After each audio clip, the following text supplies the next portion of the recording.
Hello guys, welcome back to our channel Gaming Basics, where we teach you basic tutorials on game.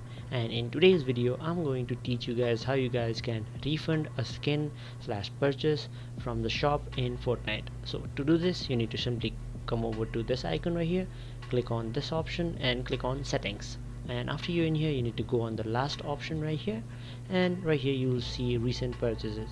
You can also see the returning purchases, uh, some information right here, and it says 3 return tickets available.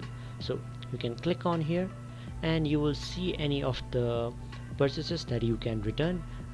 This purchase I can't return because it's for free, I think, but if you had any purchase that you have bought from the shop with V-Bucks, it will tell you right here that there will be an option called use return ticket, and you need to click on the use return ticket, and after that the item will be refunded and you will get back your V-Bucks. So that's how you do it, guys. So thank you for watching. Make sure to like, share, comment and subscribe, and don't forget to hit the bell icon so you don't miss out on our next video.